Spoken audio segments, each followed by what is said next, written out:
Tonight, trade tensions turned up.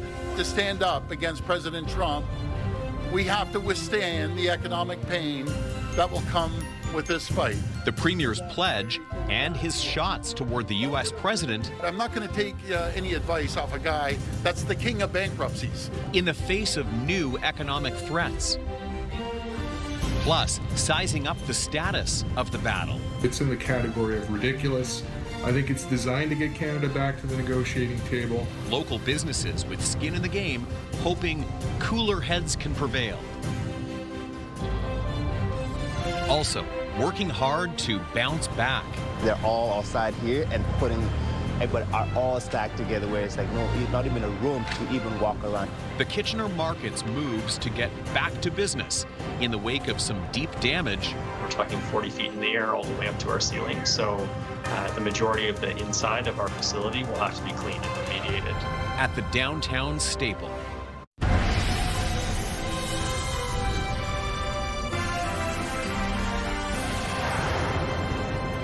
Good evening. We begin with a tit-for-tat escalation of the trade war with a new threat from U.S. President Donald Trump to hit Canada hard starting January 1st with punishing 50% tariffs on cars, trucks, auto parts and steel. This comes after talks collapsed late Friday night and Prime Minister Carney said Canada would match U.S. tariffs dollar for dollar. CTV's Mike LeCouture begins our coverage with how the Prime Minister and the Premiers responded to this latest volley. At the White House, President Donald Trump said nothing about the collapsed trade negotiations, instead doing his talking on social media. Repeating a claim that the U.S. doesn't need Canada, Trump also threatened to increase tariffs on the auto and steel sectors to 50% starting January 1st. There is a mutually beneficial deal possible here. While trying to remain hopeful, Prime Minister Mark Carney pushed back on any suggestion that Canada can't survive without the Americans. An attitude at the negotiation table that Canada is a subsidiary of the United States. The Canadian industry is going to be disadvantaged relative to American industry. That we're going to set up terms so that over time, Canadian industry is going to face constant headwinds. That's not something we're going to accept. While Carney chose his words carefully, Ontario Premier Doug Ford went after Trump on radio. Well, he can kiss my ass as far as I'm concerned. We're going to go at him full steam. That comment may have teed off Trump, who responded online with another post, calling Carney governor and Ford a flunky for the Prime Minister. You know, your own people, President Trump, don't even like you. And they're going to speak loud and clear when it comes to the midterms. And if I was allowed to, I'd be down there door knocking. Ford also floated the idea of export taxes on products the U.S. needs, like energy, potash, and critical minerals. It's something premiers and the Prime Minister have been hesitant to consider, but in French, Carney said all options are on the table. Conservative leader Pierre Poilievre is calling for the text of the failed deal to be made public. Canadians need to know what it is that we are rejecting. My view is that we need to fight for tariff-free trade. The Prime Minister has threatened dollar-for-dollar counter tariffs on the U.S. starting the day after Labor Day. And he said the federal and provincial finance ministers are meeting today to go over options. Mike LeCouture, CTV News, Ottawa. And workers in Waterloo Region are expected to feel the latest tariffs too, with thousands of jobs tied to manufacturing and cross-border trade. Tonight, we're getting a clearer picture of just how many local jobs could be impacted. CTV's Spencer Turcott looking into this for us. And Spencer, the Waterloo Region Economic Development Corporation, they've really been monitoring this situation closely. And that's because 18% of the region's employment is in advanced manufacturing, meaning the latest round of tariffs leaves tens of thousands of local jobs exposed to tariffs. Word of sweeping new tariffs is becoming all too familiar and frankly frustrating for the Waterloo Economic Development Corporation, which helps grow and strengthen Waterloo Region's economy. It's in the category of ridiculous. I think it's designed to get Canada back to the negotiating table. Waterloo EDC CEO Tony Lamantia says thousands of local jobs are tied to cross-border trade. A lot of small businesses operate at the 10% profit margin or less, and a tariff of 50% essentially wipes out, kind of their U.S. prospects unless they have very motivated customers that are prepared to either share the cost or pass them on to customers. As for how many jobs are now exposed to tariffs, Lamantia says he's calculated it by taking the region's population and dividing it in half to get the workforce numbers. We're talking about roughly 350,000, so 1/5 of that would be in the 60 or 70,000 trade category, 60 or 70,000 jobs potentially trade exposed, and that includes the steel, aluminum tariffs. To be clear, that does not reflect the number of jobs that could be lost. It's the number of jobs that could feel the effects of tariffs through higher costs, lower demand, or changes to production. Based on the EDC's workforce data, 18% of the employment base is in advanced manufacturing, and the pressures on Waterloo Region's workforce is being felt south of the border too. This is getting a little crazy now. It's in the category of very bad for the United States as well. And it could get worse with the threat of new auto tariffs at the start of the new year. Although Guelph-based auto parts maker Linamar is in a unique position, telling CTV News in a statement, as of today, more than 90% of our sales this year are tariff-free. It is a dynamic environment, and we are ready to navigate through it. We remain confident that USMCA or a version of such will ultimately prevail, as the economic benefits to all three countries are undeniable. It's also worth noting Linamar reported a record of more than $3 billion in sales in its second quarter this year. Tony. Okay, CTV's Spencer Turcotte with the local impact of tariffs. Spencer, thank you for that. And we'll have more reaction to the Canada-U.S. trade war later in the newscast. Right now, though, we're going to get our first check on the weather on this Monday. Let's head over to Ashley Bacon, live in studio with the latest. I'm not going to complain that we had a little less rain on Saturday than we had been expecting. Yes. And I guess it wasn't the same all across Ontario, though. I hear that some parts of the GTA got really dumped on as far as rain. I think we dodged a bullet here. Absolutely right, Tony. And it was also a very slow-moving system. So it took a little longer to actually reach us than anticipated. But when it started to rain, it certainly came with full force. Lots of rain through Sunday. And I don't know if you noticed, Tony, but much cooler temperatures this morning. I needed a little bit of a warmer suit for on the studio set today because it is a little cooler out there. And as we take our attention to our satellite radar, you can see lots of activity happening all around Waterloo region at this hour. We are seeing pretty much dry spells through here, but we are still in, there is still a chance, rather, of some rain. So make sure you keep those umbrellas handy because we're not quite out of the woods just yet. 17 out there right now, so temperatures continuing to fall. We were at 20 during our 5 o'clock show. Things are definitely cooling off out there. A westerly wind of 26 kilometers an hour is helping to keep things cool. And as we take a look at what's happening around southwestern Ontario, pretty chilly indeed when you think it is August. But Tony, the good news is temperatures are back on the rise come tomorrow, but I'll have those details coming up a little later. We got some more summer to enjoy. Okay, thanks, Ash. Appreciate it. Talk to you soon. A Waterloo homeowner is looking for someone to make things right after he says his home was vandalized by a delivery driver. The issue was apparently a lack of a displayed address. Video footage shows a driver using permanent marker to write the house number on the brick. CTV's Karis Mapp here now live with more on this story. And Karis, you spoke with the homeowner in this story, very frustrated about the situation. That's right, Tony. Jeff Owen and his family have lived at the same home for a number of years, although they don't have a number displayed on their house. He says there's never been an issue until recently when a delivery driver chose to take matters into his own hands. Now he's decided to come back with pen in hand. These videos, captured by a Waterloo homeowner, are drawing frustration after he claims his home was vandalized by a delivery driver. In the videos, a driver can be seen dropping off a package and walking away, only to return and write something on the brick. This is totally unacceptable. This is vandalism. Homeowner Jeff Owen says the incident happened nearly 2 months ago when his Amazon package was delivered, but he didn't notice the drawing until weeks later. We do not use the front door.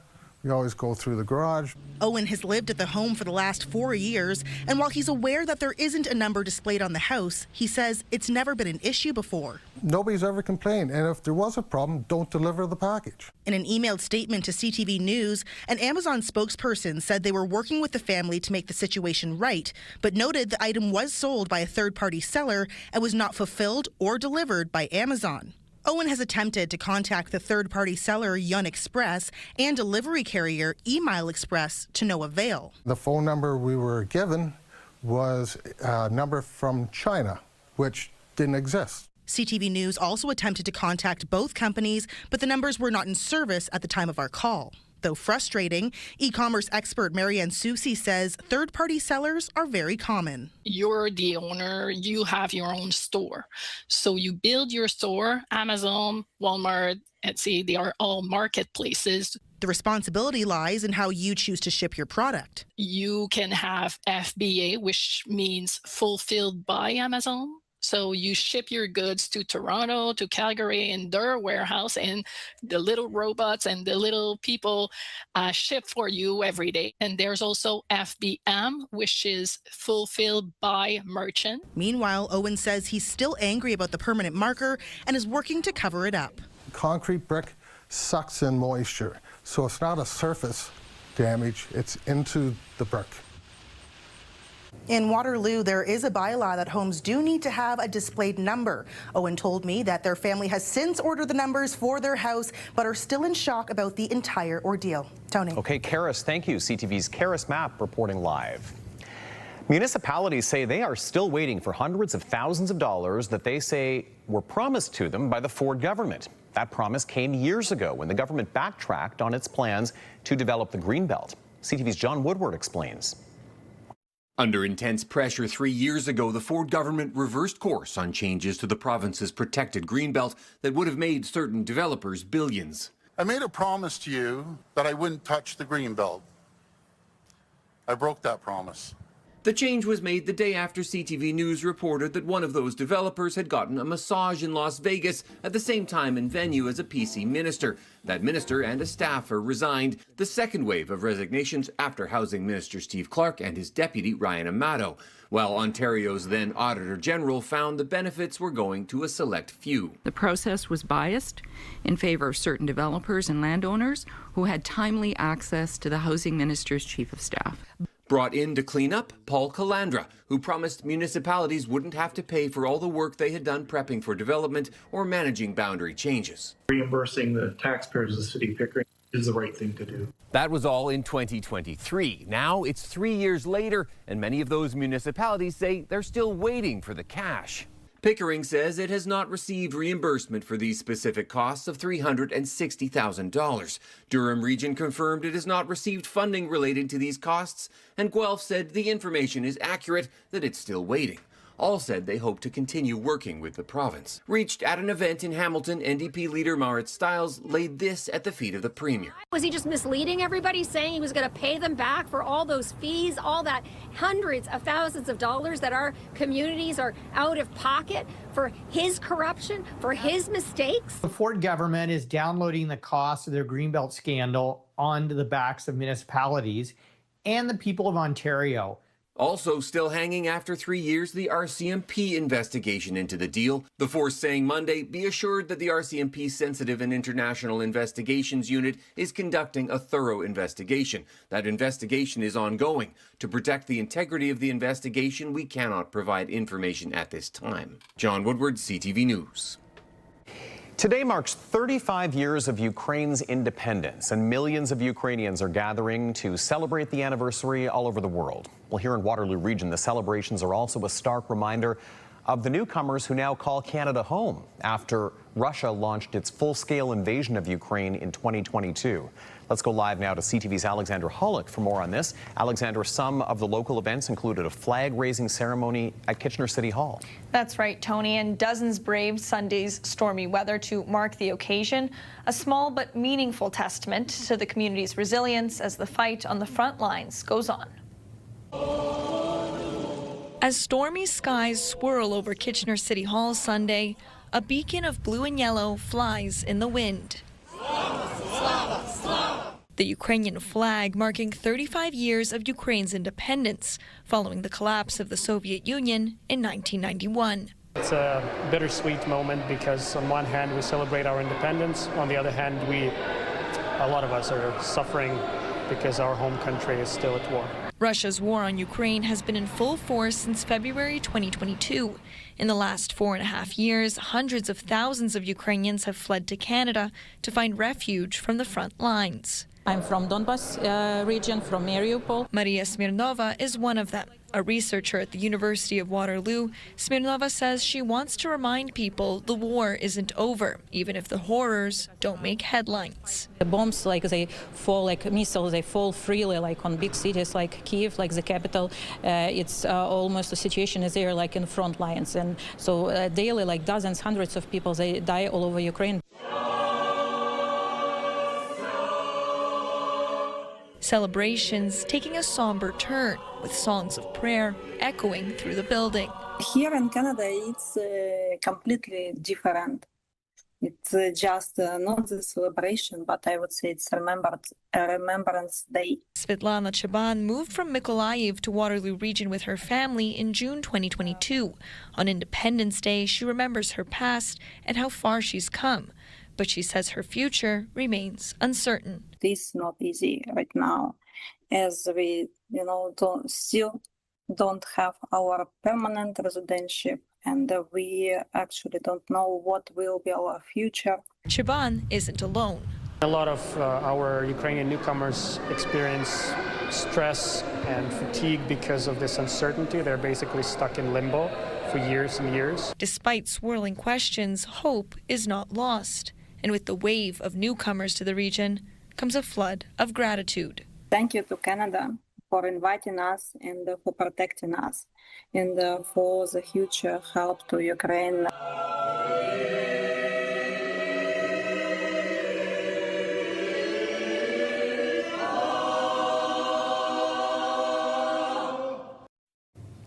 Local nonprofits, including Waterloo Region Grassroots Response to the Ukrainian Crisis, continue to receive calls and requests to help newcomers every day. And you can find more information on how to support them by heading over to our website, ctvnewskitchener.ca. Tony. Okay, Alexandra Hollick, thank you for that report. The municipal election is now just over 2 months away, and we now know who's in and who's out when it comes to candidates. Coming up, CTV's Jeff Pickle hears from a local political expert about 2 mayoral races to keep an eye on.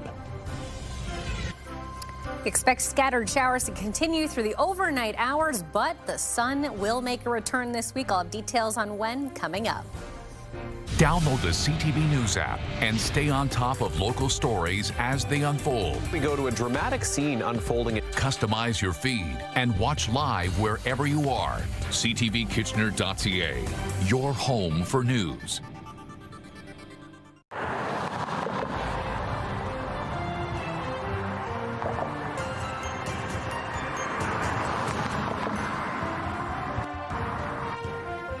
A stretch of Highway 6 in South Flamborough remains closed this hour after an early morning crash. Police say a tractor-trailer carrying steel hit a construction barrier. Investigators say the truck then crossed the highway, striking the southbound barrier, blocking all lanes in both directions near Concession Road 12 East in Freelton. The Ministry of Environment has been on the scene because diesel fuel also spilled across the road and into a nearby ditch. No injuries reported, but we are told that charges are pending. Police say the road is expected to reopen within the next hour or so. Almost 2 months after a fire closed the interior of the historic Kitchener market, forcing vendors outside or into limited spaces, the city's looking at another move and a modified setup to help them bounce back. CTV's Heather Centerin joining us live now with, first of all, some new details about the damage, but also the ongoing recovery. Heather, what are vendors and shoppers saying? It seems everyone is eager for things to go back to normal, Tony. Since about mid-July, the aftermath of the fire has left the market with fewer than 50% of its normal vendors. But soon that will increase to more than 70% who can come back and sell their products. Saturday mornings at the Kitchener Market have taken on a much lighter footprint this summer since the interior closed because of a fire in July. But business is still booming for some vendors. Came here and was hella busy. It was busy.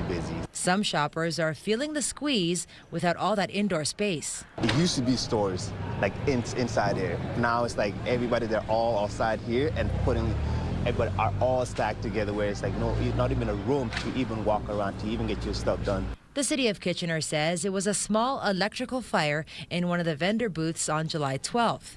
And now they're sharing new details about how far-reaching the damage was. The impact from the smoke and soot damage from the fire itself went throughout the whole facility.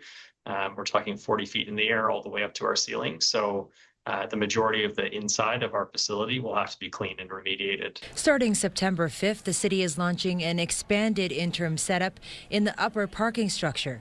Temporary plumbing and electrical infrastructure will allow over 30 additional indoor vendors to rejoin the market, including meat and cheese stalls requiring multi-compartment sinks. We will continue to support them and do everything we can to allow them to operate and continue to be successful as we get through this remediation process. It's been tough for vendors with public health requirements. Crestmen Meat Limited has been selling their products at the Kitchener market for 5 generations. Since the fire, they've been selling pre-packaged products out of their truck, but they're excited for the new model. In a statement, Crestmen Limited said, "We're looking forward to having our display cooler set up as part of the upcoming expanded market model and returning to our normal meat sale practice." The city waived rent for vendors since the fire. Tonight, a motion goes to City Council to further help them. Approved tonight in Council, we would be going with a 50% fee reduction of what their usual fees would be. The city says it is unclear exactly how long it will take for things to go back to normal inside, but the city has been investing up to $270,000 in temporary vendor support and infrastructure in the meantime to keep the Kitchener staple going strong. The city says it understands how difficult this has been for vendors, especially during such a busy time of the year and growing season. It says it appreciates everyone's patience and also thanks customers for continuing to shop local. Tony. Okay, Heather Centerin with new details on the Kitchener market story. Heather, thank you. We now know who's in and who's out when it comes to being a candidate for the October municipal election. Tonight, a closer look at mayoral races in Kitchener, Waterloo, and Cambridge. CTV's Jeff Pickle has more, including the ones that a local political expert says he'll be watching closely. Starting in the region's largest city, the race for Kitchener mayor may be the least eventful. In Kitchener, we have Barry Verbanovic, been there a long time, well-known. And Kitchener's a large area, so it's a big campaign. With 7 people in the running for mayor, third-term mayor Barry Verbanovic is seeking re-election, bringing with him name recognition. In 2022, Verbanovic won handily, taking nearly 80% of the votes. In Waterloo, potentially a much closer race.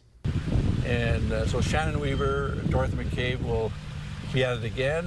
In the 2022 election, Dorothy McCabe eked out a win past Shannon Weaver by just 331 votes. Each with a strong geographical area in the city, Wollstonecraft says it will be an interesting race. And in Waterloo, we have a replay from 4 years ago. And 3 other candidates. Each of them has a claim on why they think they should be mayor. So it's going to be a competitive race. It was competitive last time. In total, 5 candidates are in the running in Waterloo. In Cambridge, a very crowded field with 8 people in the running. But Wollstonecraft says 2 candidates will start with an early advantage. Cambridge, you have Scott Hamilton, who's on council. And so he'll have some standing in the community and a record. And he's challenging first-time Mayor Jan Leggett. According to Wollstonecraft, Councillor Hamilton and Mayor Leggett give voters clear options. With the race really just starting, nothing is certain, and Wollstonecraft says a lot can happen on the campaign trail. We have people with a wide range of life experiences and perspectives.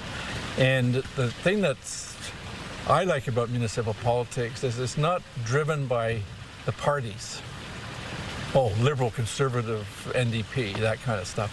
So it's individuals saying, I have an idea, I have a view about what's better for our community, and I want to talk about it. The election will be held October 26, 2026.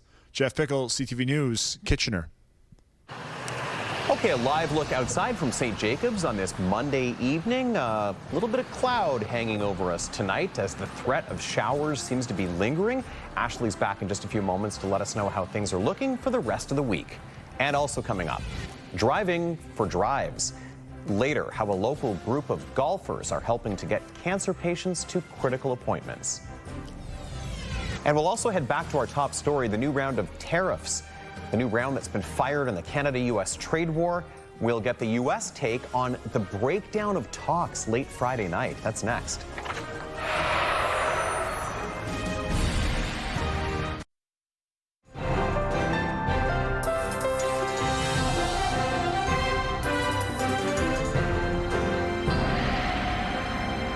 Ashley's back with our forecast on this Monday. I was focusing a lot on Saturday when I was kind of dissecting the weekend with you, because that was the day that I was out and about doing a lot during the day, and it kept feeling like we were going to get something, but I was also out, Tony, and trust me, we were all kind of looking to the skies going, when's it going to happen? We were all anticipating after Environment Canada's warning on Friday that it could occur, and once it came, it came. But it did start a little later in the day than anticipated, which I don't think anyone was too worried about. Wasn't particularly upset about that. Also, some neighboring areas, I mean, really did get hit, so you could see why they did that widespread warning, and it was the luck of the draw on Saturday. 100%, and it mostly is through the summer months. You just never know when these storms are going to pop up. And as we take another look outside at St. Jacobs this afternoon, that sky looks like it's almost ready to remind us that rain isn't over. It is looking a little dark out there, a little too dark for this time of night. I know the sun is falling a little earlier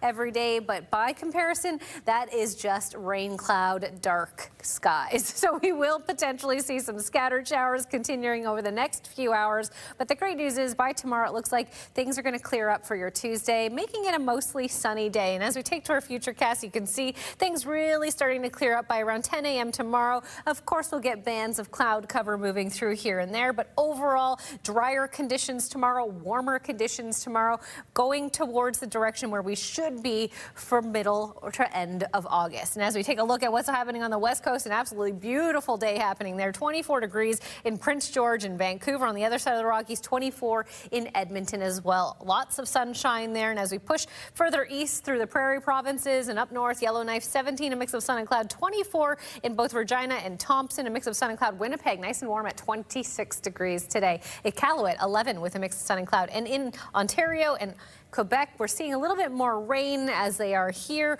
Ottawa's still seeing a bit of rain this hour. Toronto's getting a bit of rain. Quebec City, a bit of rain and cooler temperatures all around. Low 20s, high teens. On the East Coast, though, beautiful day. Fredericton, 26 degrees right now. Mix of sun and clouds. St. John's, an absolutely gorgeous day. Corner Brook, a very nice day in Newfoundland with that sun peeking through. Here in Waterloo Region, though, 17 degrees out there. Things definitely cooling off as they continue to cool through the overnight hours. We're expecting a low of 14 degrees.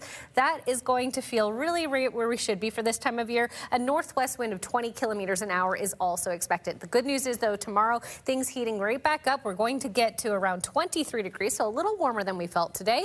A stronger UV index of around 7 is anticipated, so do be sun safe if you're headed out there. Here's a look at your almanac, and as a reminder, 24 is what we should feel this time of year, so 20 just being slightly under there. Nowhere near record breaking. That was set back in 1948 at 35.6. Sun setting at 8:11 p.m., so we should have a little bit more daylight out there, at least for the next few hours. While it's dry, get out and enjoy it while you can. Here's a look at your 7-day forecast starting in Waterloo Region.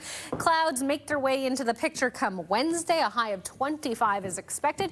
And then by the back end of the work week, we could see some more showers. There's a chance for showers for both Thursday and Friday. At this stage, it looks like Friday will be a mixture of potential sun showers and some sunshine. So that's a good blend, at least. In Lambton, Kent, Essex, sunny conditions expected for Tuesday and 26 for Wednesday as well, but a bit cloudier. And then we could see some rain come Thursday before the sun makes a return just in time for the weekend. In southern Georgian Bay, you'll have a really nice day tomorrow. 21 is the expected daytime high with some sunshine. Cloudy, though, on Wednesday and 23. Showers enter the picture come Thursday and Friday. 23 for Thursday, 21 on Friday. Okay, here's a look at today's Weather Watcher pictures. And as you know, Tony, there's been a bit of rain over the weekend, and sometimes when it rains, a beautiful rainbow can form. And we've got some lovely elements. That first one was sent in by Gord in St. Mary's, and Sharon captured this angle of it from Livestock facing Kitchener, and then this video was sent in from Nancy in Kincardine. The beautiful summer storm can bring some gorgeous aftermath. Gorgeous. Yes. Tavistock, I think you meant for Nancy's photo. Oh, what did I say? You said livestock. I did Tavistock. I am so sorry. I'm glad you picked that up. No, this is a friendly call out. No, I appreciate it. I don't want anyone in Tavistock to think I'm messing them up on purpose. Now, I did not even notice that I said nearby, livestock. there may have well been some livestock because you're out into farm country outside of Tavistock. Apologies, everyone. I love that. And love the double one. Oh my from Gord, gosh. too. Gord, what a shot that was. And you don't often see a double rainbow. So kudos for capturing it and sending it in. Nice little silver lining from our weekend of rain. Absolutely. That's for sure. Thanks, Ash. Thanks, Appreciate Tony. it. Well, as for the collapse of trade talks and the top story we've been covering, the U.S. is blaming Canada big time. Canadian negotiators are being blamed for demanding more than the Americans could give and for pushing their agenda to the U.S. at a crucial political time, the U.S. midterms. With that part of the story, here's CTV's Abigail Beeman. They were offered quite a good deal. They chose to reject it. They came in with a bunch of unreasonable last-minute demands. I frankly thought we had a deal. Simply, they wanted more. One by one, members of the Trump administration blame Canada for leaving a so-called good deal on the table, suggesting the prime minister walked away for his own political gain. It certainly doesn't make economic sense, but perhaps for political reasons, they have some by-elections coming up. I don't know, but they came in and they wanted more, and we weren't prepared to do that. A former senior White House trade advisor acknowledges there are completely different narratives on each side of the border, with the U.S. not calling this a trade war, but a stalemate. And at the very last moment, Prime Minister Carney made the political call to pull out. I think there's a lot of suspicion that it had very little to do with the substance of what was actually being negotiated and a lot to do with domestic politics back at home. While the vice president treads on a familiar offensive trope. Canada is a state. Sorry, Freudian slip. That was actually an accident. Canada is a country that has underinvested in its military that quite literally would get invaded by a foreign country were it not for the umbrella of protection provided by the United States of America. But other political watchers point out it's the Republicans who stand to suffer politically as the clock draws out. These policies are not helping the American economy. And I think as school returns and we get back into September, the dialogue related to the midterm elections will put a lot of pressure on the cost of living challenges the Republicans are bringing on Americans. A number of trade experts believe talks could resume later this fall after a cooling off. The vice president himself categorized negotiations as still ongoing. Again, very different messaging from the Canadian side. Abigail Beeman, CTV News, Washington. And coming up next, the art of a trade deal. We'll unpack another element of the trade tensions, tariffs affecting Canadian artists.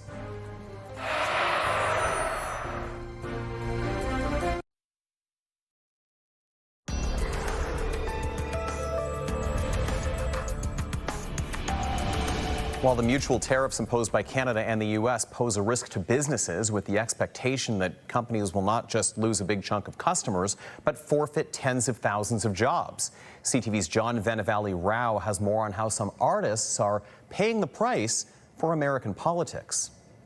These 12 by 12 squares are what I'm known for. Laurette Lusagic showed us the kind of artwork she creates and has sold to customers in 40 countries. But one nation in particular makes up the single biggest share of her sales, the U.S. It's about a third of my income, or maybe even half, depending on the year.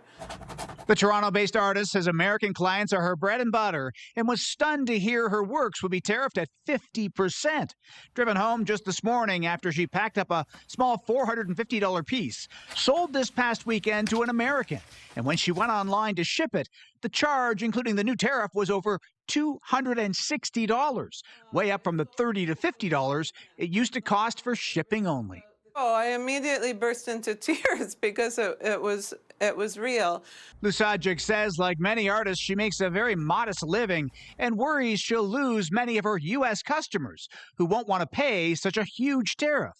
A cancer survivor, she's been through adversity before, hoping to maybe make up some lost sales by finding more domestic buyers, but it may be tough. I can only encourage Canadians to buy local art.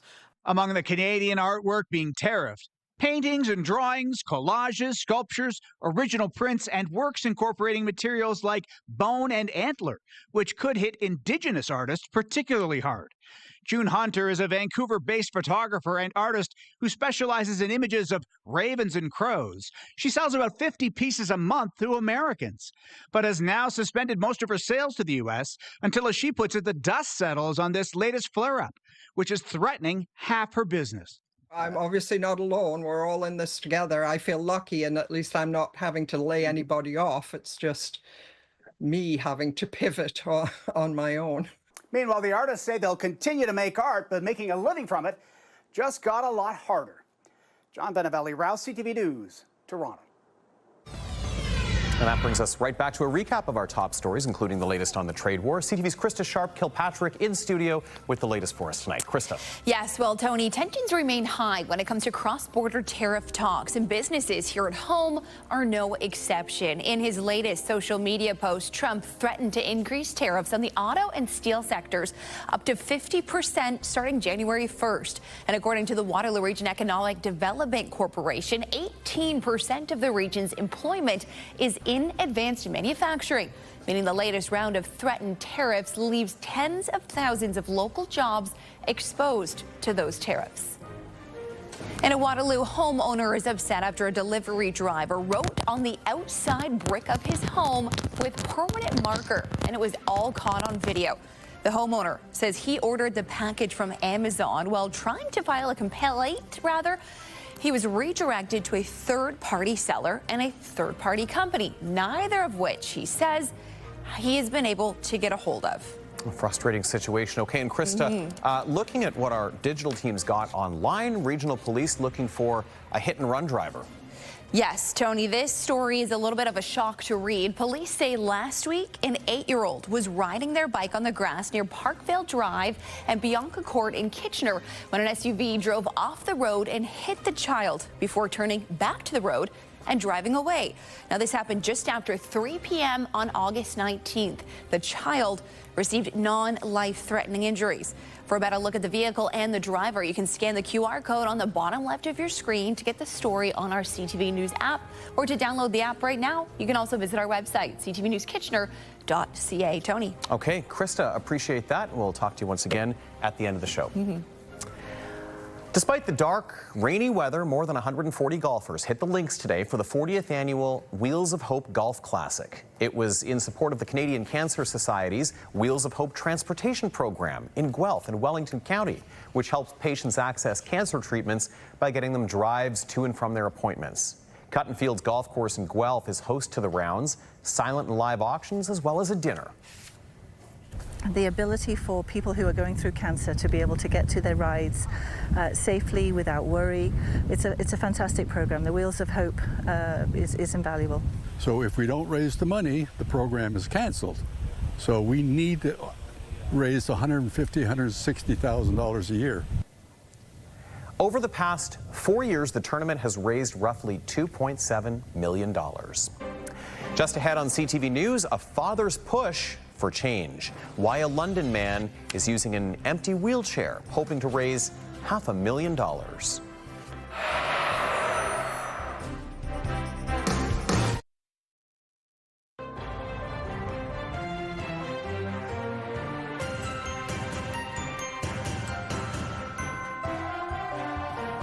A London man is walking from his home to Queen's Park, and he's doing it pushing an empty wheelchair, raising money for his daughter, who's in desperate need of spinal surgery. It's a procedure not covered by OHIP, and it'll cost $500,000 to have it done south of the border. As CTV's Jeff Pickle tells us, beyond his daughter's surgery, he's hoping to make a difference for other families. For the last 2 weeks, Joe Gaswaldi of London has done a lot of walking. Get my steps in. Hey, no kidding. Walking and waving and talking. Love it, love it, love it. We appreciate you guys. On Sunday in Paris, Joe was speaking to anyone he can about his daughter Sydney and her heartbreaking story. So Sydney was 24 years old and graduated from McMaster University, and had just started her own business, and at the age of 24 was rear-ended in a collision and suffered severe catastrophic neck injury. Since the crash, Sydney's had complications, leaving her neck and her life in a vulnerable position. The net result is that Sydney is unable to walk, unable to bathe, unable to feed herself, and requires our constant attention 24/7. According to Jess Waldy, the quest to get the surgery done in Ontario has been frustrating. And we were rejected by 10 neurosurgeons in London, Ontario, and the GTA, and we were left with no treatment options. The Jess Waldys found a doctor in New York who can do the surgery, but at the cost of over $500,000 in out-of-pocket expenses. Dozens of Canadians who have had the cranial cervical fusion and restored functionality back to people like Sydney. Now Joe, along with his wife Kim as spotter, are spending their weekends walking to Queen's Park. The empty wheelchair represents everything that has been taken from her, and as her father, I will take the torch up and fight on her behalf. Hoping to fundraise the money needed for their daughter and create the policy changes needed for others in the future. The policy fix will not occur in time to help Sydney, so I've had to take this on to get her immediate attention, medical attention, and the surgery in New York, because the policy will not change in time to help Sydney. The Miles for a Miracle walk is expected to arrive in Queen's Park September 16th, and they have a GoFundMe page to raise money for Sydney's procedure. Jeff Pickle, CTV News, Paris. And we'll have more news coming up in a few minutes. First, let's check in once again with Ash. Well, get your barbecues ready because it looks like tomorrow might be a nice sunny day for one. I'll have a full look at it coming up after this. Stay with us. Coming up on CTV tonight, start your night off with E-Talk, followed by The Big Bang Theory, American Ninja Warrior at 8, and cap your night off with Match Game at 10. Bounce has moved up the dial to 105.3. Wake up with Angie and Sarge. The music you just can't quit. Now on KW's Bounce 105.3.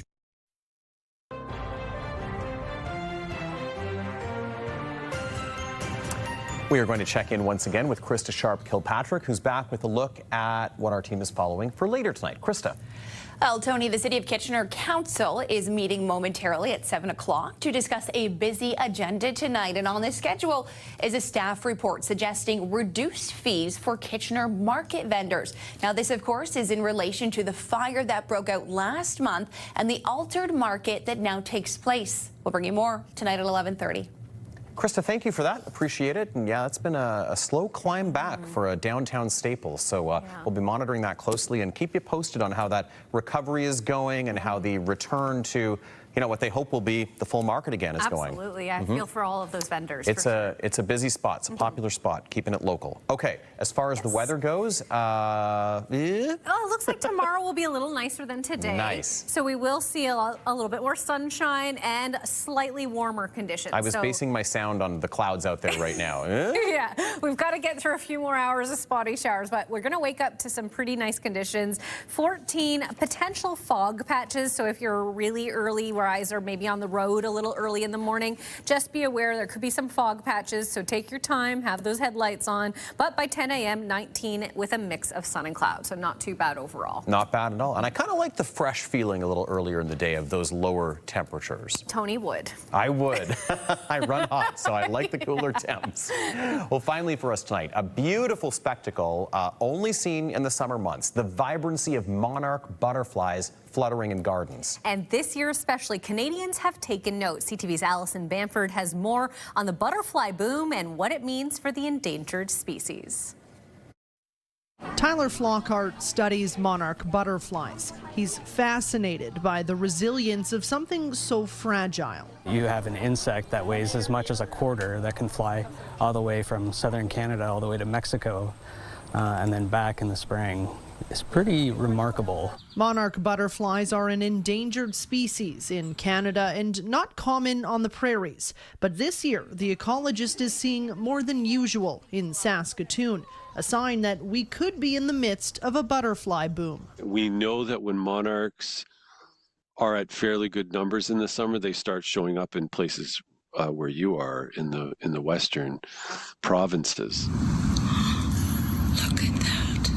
People across the prairies are taking note, patiently capturing the tiny details of metamorphosis from caterpillar to chrysalis to butterfly. Experts say it's common for insect populations to fluctuate. Favorable weather conditions likely contributed to this year's numbers.